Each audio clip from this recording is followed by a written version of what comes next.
Olá pessoal, bem-vindos de volta ao meu desktop. Vou falar um pouquinho para vocês hoje sobre debugger, ou uma ferramenta que a gente utiliza para tentar encontrar erros no código e um pouquinho sobre indentação. Vocês podem ver aqui que esse código parece estar totalmente indentado, claramente aqui. Pega dois valores e imprime a soma no final. Se a gente compilar ele aqui, lá no meu desktop tem um A.C, que é esse meu código.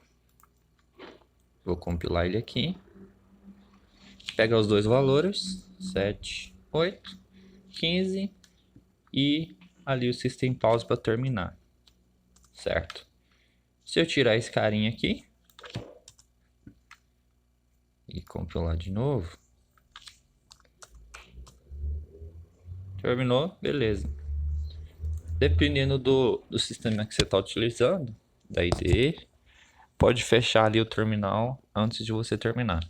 Isso se você estiver executando através de uma interface aí de um ambiente integrado de desenvolvimento. Beleza, está executando tranquilo aqui. Uma parte interessante é a indentação. Vocês podem olhar que tá, o código tá, facilita a leitura. Deixa eu só reduzir, apertar, acho que é aqui. Ele facilita a leitura por estar na mesma linha, todo o código. Por exemplo, se o código aqui tivesse todo cá no início, dificultaria a leitura para a gente. Eu não vou mudar por agora, só mostrar uma coisinha rapidinho. Ele parece estar todo indentado. Deixa eu fechar. Aqui o executável que ele criou para a gente. Vou copiar esse cara. Ou abrir aqui no Notepad. Ele mostrou mais ou menos a mesma coisa para a gente. Se eu copiar esse cara para outro ambiente, esse aqui é a pasta do meu usuário no sistema GNU Linux que eu estou utilizando aqui. Acabei de copiar esse cara aqui, só excluir ele aqui, vocês verem lá. Se eu atualizar aqui, F5, ele some aqui. Deixa eu colar ele aqui de novo. Vamos voltar aqui. Pronto, esse é o carinha que eu colei lá. Ó, se vocês olharem aqui, ele abriu totalmente diferente de lá. Aqui em cima, opa, ele não exibiu direitinho os acentos. Tem alguns espaços em branco aqui. O soma está jogado lá na frente. E tem o nosso System Pause. Para ele abrir direitinho, aqui, por exemplo, nesse editor, em codificação, é o modo que ele está codificado os números lá em binário para mostrar para a gente utilizando a tabela ASCII e complemento com várias outras codificações. Aqui, por exemplo, vocês podem ver várias tem disponíveis. Ele, por padrão, assume que o texto é o TF8, uma das mais utilizadas.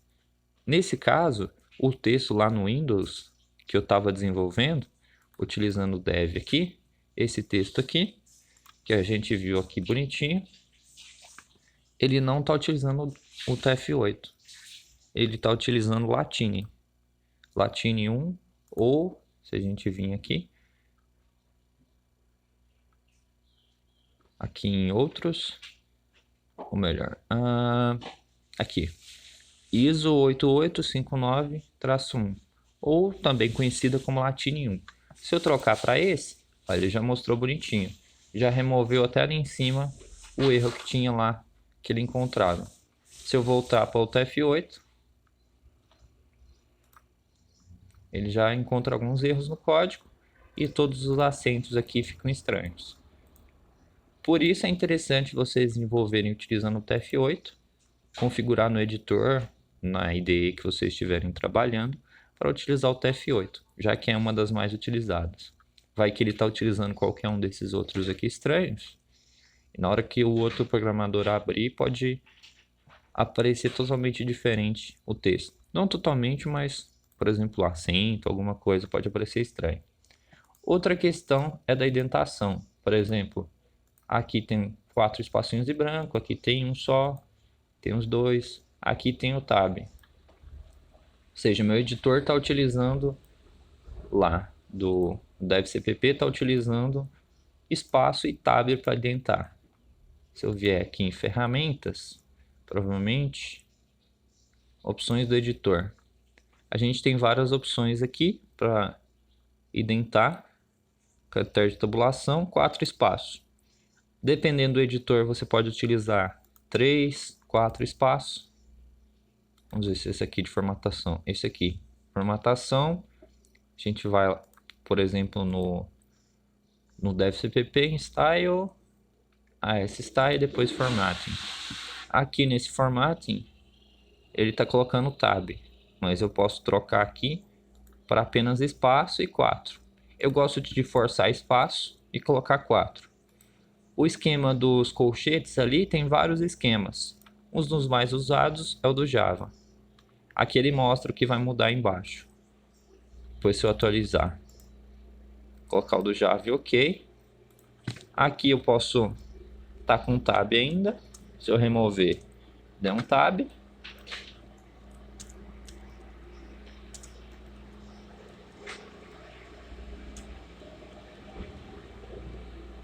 Posso adicionar algumas opções aqui, por exemplo, remover caractere, exibir algum caractere escondido que não apresenta na impressão. Eu gosto de mostrar esses carinhos para a gente ver que realmente está sendo feito. Por exemplo, aqui está mostrando que aqui tem um tab, que é essas duas setinhas para frente, e tem um espaço aqui de um espaço em branco. Se eu mudar esse estilo meu para facilitar, deixa eu ver aqui, cores, consto não, aqueles layout lá, clássico, isso. Eu vou mudar para o clássico, isso. Agora dá para ver um pouquinho melhor, mas o preto ainda não está me ajudando muito.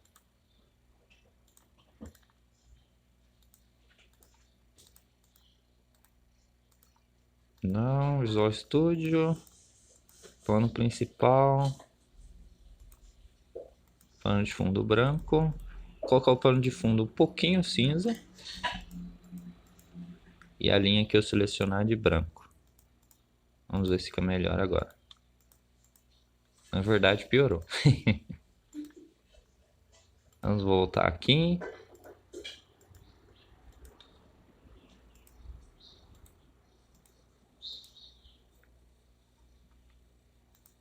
Será que tem um reset? Vamos procurar um reset aqui.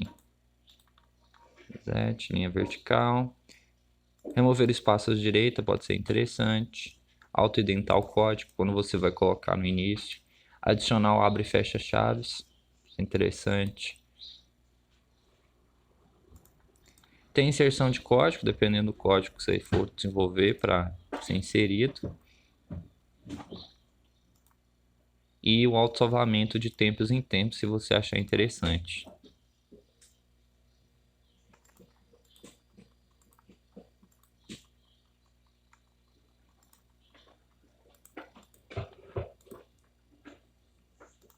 Certo. Vou deixar esse carinha aqui por enquanto. Esse é parte da indentação. Aqui ele não está ficando muito bom, depois eu dou uma conferida direito nele. Eu vou só voltar esse aqui para lá pro que ele reconhece direitinho. Europa, isso. Eu gosto de deixar os 4 espaços. Aqui, por exemplo, 4 espaços. Mostrar as linhas do código aqui do lado. A maioria dos editores tem. Se já não vier por padrão assim mostrando, você consegue habilitar nas configurações. E a parte da indentação. Por exemplo, aqui, o tab para ele é reconhecido como 8 aqui. Mas se eu remover e colocar de novo, ele vai ver ali que são, no meu caso, que eu configurei apenas 4. É bem mais fácil de eu ler o código do jeito que estava do que assim. Assim, no caso, está tudo junto. Às vezes o aluno até coloca assim, coloca mais de uma coisa por linha. Isso tanto que fica difícil para quem está lendo o código ler um código assim. Pode perguntar, ele funciona? Normalmente. O programa vai ser executado, vai ler, por exemplo, essa aqui. Chegou no soma, ponto e vírgula, beleza. Terminou a primeira linha aqui de código. Continuar e executar o próximo. Por exemplo, posso salvar esse cara aqui, fechar ele, abrir ele aqui com o CodeBlocks, por exemplo. Acabei de instalar ele.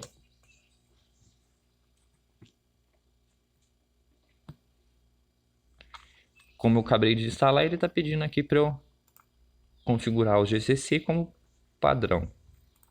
Beleza, tá daquele jeito lá. Eu posso aqui compilar ele, normalmente, depois compilar e executar. Aqui no caso, 7, 9. Executou normalmente, mas fica muito difícil da gente ler esse código. Um modo de eu facilitar a leitura desse cara é utilizar umas regrinhas simples para trabalhar com o código. No caso, primeira coisa, utilizar o TF8. Vou salvar ele aqui como B. E vou utilizar o TF8. Deu TF8, TF8. Pronto. Aumentar o zoom aqui. Cada linha, coloque sua cada linha respectiva. Não coloquem várias coisas na mesma linha. Beleza. Depois identar o código em função de blocos. Por exemplo, esse aqui do int main começa aqui e vai até lá embaixo. Ou seja, tudo que está aqui dentro tem que estar um pouquinho para frente. Para nesse bloco todo aqui ficar um pouquinho para frente todo o código. Eu posso fazer linha por linha com o tab, mas tem vários editores, considerar editor ou um ambiente de desenvolvimento, que reconhece você trabalhar com bloco de código, seja para editar ou seja para dar um tab para frente, por exemplo. Ou, por exemplo, para comentar a linha.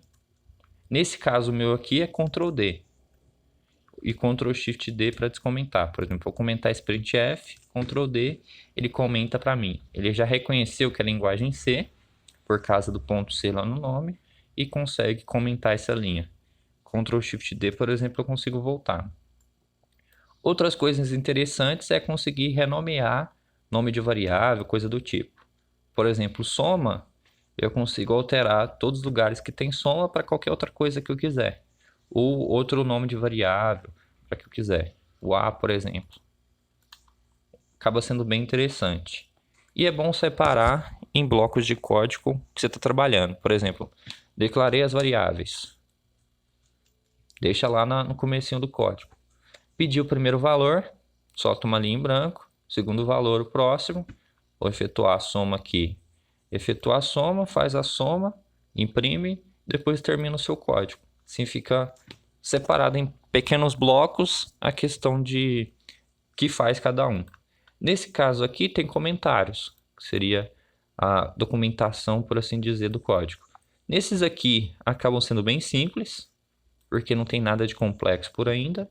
Por exemplo, só recebe inteiro e efetua adição e armazena a variável soma.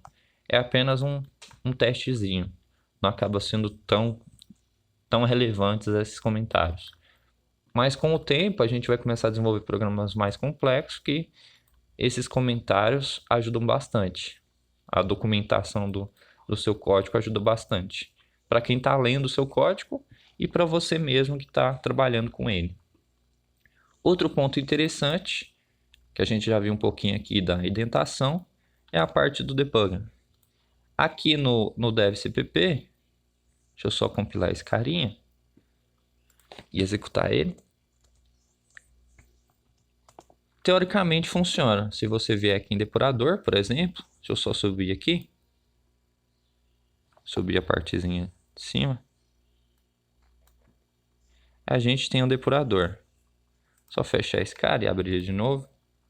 Facilitar aqui. A gente tem um depurador. Para trabalhar aqui, tem a classe principal, projeto.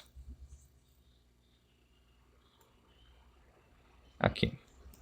A gente tem os registros, recursos, compilador. Quando dá algum erro, ele mostra a informação aqui embaixo, linha, coluna e tudo mais.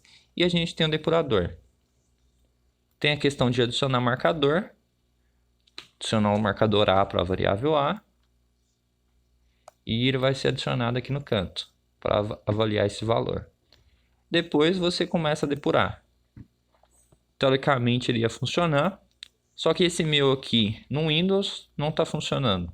Talvez por ironia do destino, já que eu não curto tanto o DevCpp, ele não está funcionando. Mas desse rapaz aqui gravou um vídeo. Você encontra aqui o código-fonte deste programa, escrevendo aqui para esse programa.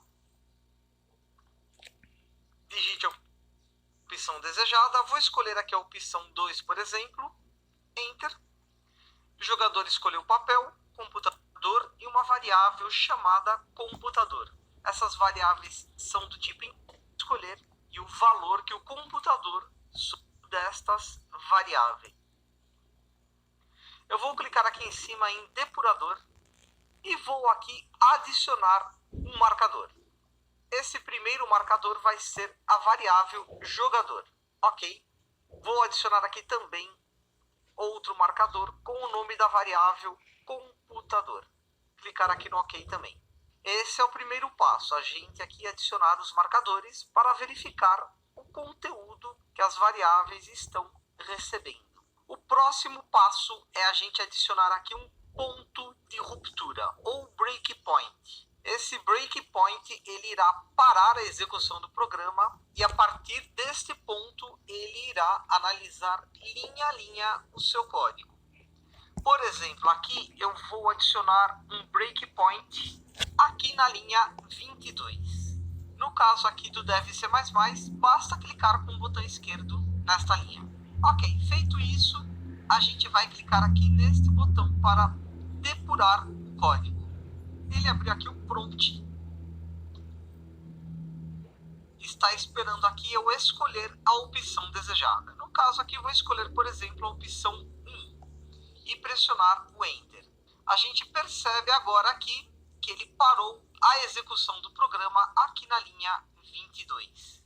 Aqui em cima a gente percebe que ele atribuiu aqui ao jogador o valor 1. Ou seja, eu escolhi aqui a opção 1, ele armazenou na variável jogador este valor. Ok, para ele continuar aqui executando. Aqui ele mostra um pouquinho, trabalhando no Dev. Talvez o de vocês aí funcione direitinho. O meu deve ser só configuração ali para resolver direitinho. Talvez depois eu dou uma olhadinha nele para tentar resolver esse problema. Beleza.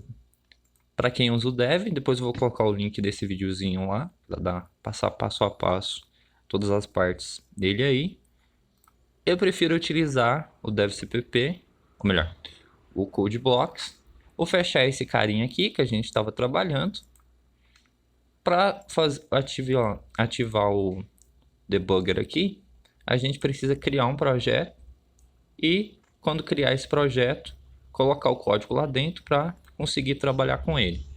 Eu vou criar uma pastinha aqui, CodeBlock, pronto. Aqui a parte interessante, que lá por exemplo no Windows era .exe, aqui é só o nome que eu coloquei, ele executável, ou seja, um arquivo executável que foi compilado lá pelo CodeBlocks. Aqui tem o nosso código fonte, o A.C. A gente tem o B, aquele mais bonitinho lá. Opa, eu não salvei ele. Deixa eu salvar ele aqui. Para ele recarregar, bonitinho aqui. E a gente tem um A.O, que é aquele código objeto que o linker utiliza para montar e criar o arquivo aí executável. Beleza. Vou deixar esse ponto B aqui. Vou criar um projeto aqui dentro dessa pasta CodeBlocks. Venho aqui em File, Novo ou New, Projects. Você pode procurar aqui console ou criar uma aplicação de console ou um projeto em branco. Tanto faz. Vou criar um projeto em branco mesmo. Depois disso ele vai abrir essa janelinha para começar a gente configurar ele. Eu vou colocar um nome para ele. teste D, vai ser um teste de debugging. A pasta para colocar ele vai ser aquela pasta lá que eu acabei de criar, certinho. E ele vai criar um arquivo aqui de configuração com o nome do projeto .cbp, provavelmente CodeBlocks Project. Next, aqui eu vou ativar o debugger e esqueminha de release ali com GNU GCC. Terminou, beleza. Ele tem o teste ali e vou adicionar um arquivo a ele. Aqui a gente pode ver que ele criou uma pastinha e tem aquele arquivo lá de configuração aqui dentro.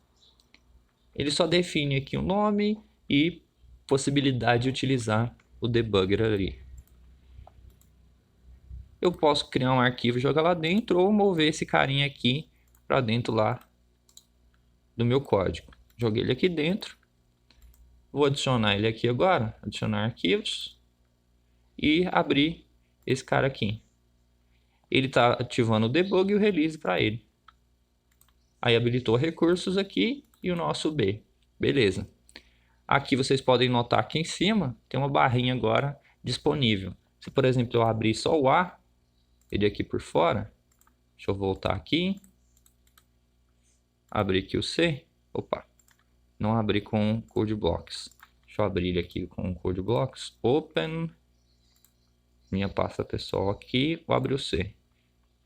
Se eu abrir esse carinha aqui, compilar, opa, construir esse cara, fechar aqui. Aqui ele já deu a permissão de eu executar o CodeBlocks. Eu posso mudar a perspectiva, se eu quiser, para ficar uma perspectiva mais interessante. Mas ele não está mostrando o que eu acho interessante aqui. Mas eu vou fechar esse cara. Quero executar o meu B. Aqui em Debugger, você tem várias opções para trabalhar, várias janelinhas. Eu posso ativar os breakpoints, como fez lá no DevCVP, só clicar do lado e assim ativa os breakpoints. É um ponto que ele vai executar e parar o meu código. Aqui no caso eu tenho execução geral, eu tenho execução até o cursor, aonde que está, em qual linha, e a execução de ponto a ponto. Essa é uma das mais usadas, por assim dizer. Ele executa até certo momento e eu posso continuar executando. Por exemplo, aqui, deixar essa janelinha sobre aqui e posso continuar executando aqui. Continua, foi para a próxima linha, continua para a próxima e está pedindo para eu digitar o número 7. Aí ele voltou lá para o outro, posso continuar, fez o scanf, agora digitar um novo valor e posso continuar a execução até terminar. E aqui ele mostrou o erro do System Pause, porque é uma função / comando aí, que só reconhecendo no ambiente Windows. Esse comando aqui, lá dentro do Windows ele reconhece, já aqui não funciona. Vocês vão ver um pouquinho mais para frente, que a gente chama de padrão C, que no caso utilize apenas funções reconhecidas do padrão C. O System Pause não é padrão C, porque ele só é reconhecido dentro do ambiente do Windows. Seja qualquer ambiente aí, por exemplo, Linux e Mac, provavelmente não vai reconhecer o System Pause. Certo? Aí eu posso continuar esse carinha aqui ou fechar ele aqui. Pode perguntar, mas não vejo nada de tão interessante aí. Isso porque a gente não habilitou uma das partes mais interessantes. Vou inicializar ele aqui de novo. Clicando para ir ponto a ponto. Botar esse carinha aqui sobre a janela. Talvez não habilite como fez no meu caso aqui, mas é só você vir cá em Debug e janelas do Debug. E uma das mais interessantes é o Watcher. Seria o pessoal que observa aí. Se eu colocar ela aqui no cantinho de cá. O código não é tão interessante agora. Vou aumentar esse carinha aqui. Olha lá o que ele criou para a gente. Ele criou funções e argumentos. Na primeira ali em cima. As variáveis locais. A gente vai ver mais para frente o que é uma variável local e global. No caso local é só dentro da função que você está utilizando. Por exemplo, da função main. E global do código inteiro. Mas a gente vai ver isso mais para frente direitinho. Aqui no caso ele criou todas as 3 variáveis, porque ele já executou até essa linha. Tá esperando aqui para executar o printf. Ou seja, ele executou a primeira linha, o A iniciou de 0, o B iniciou de 32 alguma coisa e o soma iniciou de 0. E está esperando aqui para eu continuar. Eu posso continuar a execução normal ou ir ponto a ponto. No caso aqui, próxima linha ou próximo passo. Executei, enviou o comando para imprimir e está no SKF agora para eu inserir um valor. Por exemplo, se eu inserir 765 e der um Enter, ele alterou lá o A para a gente. Esse valor agora tem 765. Beleza. E está esperando aqui no printf. Eu posso mandar continuar, normal. Por exemplo, aqui vai ser 999, Enter. Ele passou direto, nem atualizou aqui porque foi muito rápido, lá no caso. Aí, às vezes, se você colocar para ele executar de uma vez, ele acaba não alterando direitinho os valores ali, fazendo ponto a ponto. Só executar ele de novo. Abriu ali no cantinho. Eles até pegando os valores anteriores. Por exemplo, eu vou colocar para ele executar até o cursor ali da soma. Que no caso, até no cursor. Beleza. Aí eu vou inserir 8899 e alterou lá pra gente. 8899 e agora eu vou mandar ele executar passo por passo. Fez a soma e guardou em soma. Aqui está o nosso terminal e mandar ele executar o próximo. Imprimiu o valor. Tentou executar o System Pause, mas comando não encontrado. Deu errozinho ali no nosso bash. O pause aqui seria para pausar. É que no terminal lá a gente não reconhece o pause. Se eu trocar esse pause por ls, por exemplo, ele vai listar os arquivos que eu tenho na pasta, dentro da execução desse cara. O system é um comando que envia lá para o sistema o comando que você quiser aqui dentro das aspas duplas. Certo. Fechar esse carinha aqui. Agora eu tenho um código mais interessante. Vou copiar ele aqui. Vou colar ele lá dentro daquela pasta. Eu vou colar ele aqui como... Vou renomear ele para C.C. Depois eu vou abrir ele aqui. Vou adicionar ele lá como código também. Às vezes ele carrega o arquivo aqui. Mas eu vou adicionar ele aqui. C.C. Abrir ele. Debug e tudo mais para ele também. Carregar ele aqui e fechar esse cara. Aqui agora eu já tenho várias variáveis para trabalhar. E umas continhas aleatórias com elas. Vou compilar esse carinha e mandar executar ele. Posso fazer pela execução do build aqui. Ou pela execução do meu terminalzinho lá. Deixa eu ver se ele está executando o anterior ainda. Ah, eu fechei a parte da janela. Isso, ele está executando a parte do anterior ainda. Deixa eu fechar essa galera aqui embaixo. Tem um trilhão aberto aqui que ele abriu por padrão. Fechando, fechando. Opa. Pronto. Fechar isso aqui. Mandar ele executar até terminar. Vou dar perspectiva. Muitas funções main. Tá. Vou remover esse arquivo. Remover ou renomear que eu coloquei? Remove from project. Isso. Remover aquele cara, ele estava dando um erro ali. Vou remover ele. Pronto. 8, 9 e acabou. Beleza. Agora eu consigo executar esse cara tranquilamente. Vou executar esse cara aqui. Tem um stdlib ali em cima, mas não precisa. Tirar esse cara daqui. Mandar ele executar de novo. Construiu. Beleza. Não abriu a janelinha. Eu quero a janelinha lá de informação. Eu vou habilitar Watchers aqui. A gente tem os valores dos registradores, para quem quiser dar uma olhada. A gente tem também a chamada de função. A gente só tem a main. Mais para frente, isso vai ficar mais interessante. A gente tem também a assembly, os códigos em assembly aqui, para quem quiser dar uma olhadinha, os valores que está executando, certo? E tem o principal aqui, que seria os observadores ali do código. Iniciou, executou a linha 5, eu posso colocar os breakpoints, executar a linha que eu quiser, mas eu quero ir passo a passo. Ele executou a linha 5, criou essas variáveis para a gente, e ela tem esses valores aqui. Umas estão com lixo, no caso com um valor estranho, e outras estão com 0, teoricamente um valor mais interessante aí. Se eu executar a linha, ele vai alterar, por exemplo, a A para 10, depois ali a B para 20, o C vai fazer a multiplicação de A e B e o outro vezes 3, legal. O D ali vai pegar a soma da galerinha, mais 2, 3, 1. O E vai fazer uma divisão e a soma depois. Aí a gente tem o F, tem uma subtração ali pegando o E, que já estava grande antes, e depois tem o F lá, que a gente acabou de alterar, o G, depois o H. Todos esses carinhas foram alterados.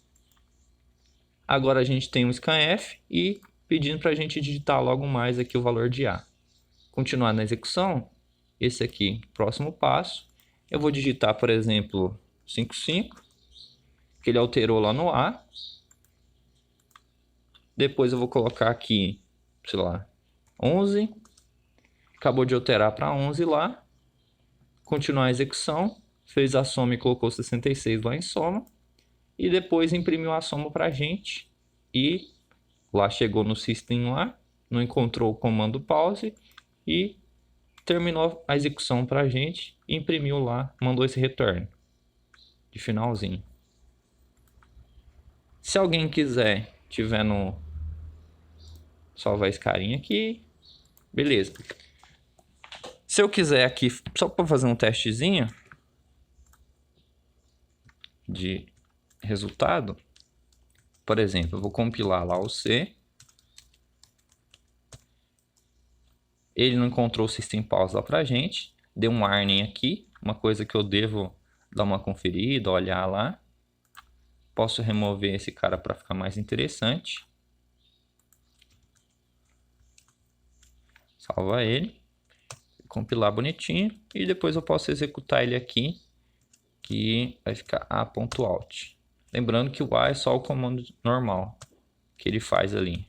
Deixa eu compilar ele aqui, -o, salvar ele como s.out ou .bin. Tanto faz aí, não muda tanto com a extensão que você coloca.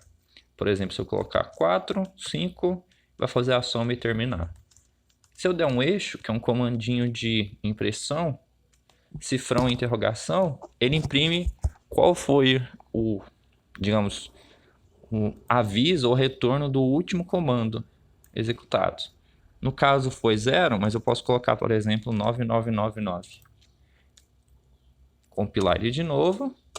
Opa. Executar ele, 7, 9, e mandar imprimir 231. Ou seja, ele retornou 99 aqui. Talvez eles peguem bases diferentes. Por exemplo, eu retornar 1 aqui. Talvez ele não reconheça tamanho de erro tão grande. Deixa eu colocar, por exemplo, 1 não, colocar 7. Esse ele retorna o 7 certinho lá pra gente. Opa. Compilei. Agora executa. 8, 9. E vou imprimir o de erro. 7. Isso. É que ele não aceitava com erro tão grande. Aqui. Deixa eu dar um zoom aqui. Esse return, ele retorna lá para o sistema operacional qual foi a execução do programa. O 0 acaba sendo, pode ser assim ou assim, tanto faz. O 0 ele retorna que não ocorreu erros e qualquer outro valor geralmente é reconhecido como valor de erro que você quiser. Eu posso, por exemplo, executar esse código, retornar 9 e ser um erro que eu conheço. Compilei. Agora eu vou executar ele e verificar, imprimindo aqui esse cifrão asterisco, ou melhor, cifrão interrogação, mostra para mim qual foi o código enviado por último comando executado. no caso 9, aí se eu verifiquei, executei e me retornou 9, quer dizer que aconteceu alguma coisa que não estava prevista lá dentro do código. Pode ser qualquer coisa, por exemplo, não tem permissão para escrever na pasta. Aí esse erro 9, depois que o seu programinha lá interno executasse, você verificava o retorno dele, deu 9, aí você mostra lá, mostra a mensagem para o usuário, por exemplo, erro em escrever na pasta. Ou você faz um programa que tem subrotinas ali para testar isso e imprimir já diretamente. É só um uso desse return aí para a gente trabalhar. Aqui o CodeBlocks o devcpp não funcionou direitinho, com o depurador, adicionar aqui em cima, mas faça um teste aí para quem utilizar ele. Depois dá uma conferida no vídeo lá. Eu vou colocar esse link desse videozinho e esse outro aqui também, que ele mostra um código um pouquinho mais avançado, mas bem interessante para quem quiser passar passo a parte aí, olhando os valores ali no Atera ou habilitar outras janelinhas interessantes do depurador ou do debugger, por assim dizer. Obrigado pela atenção e até a nossa próxima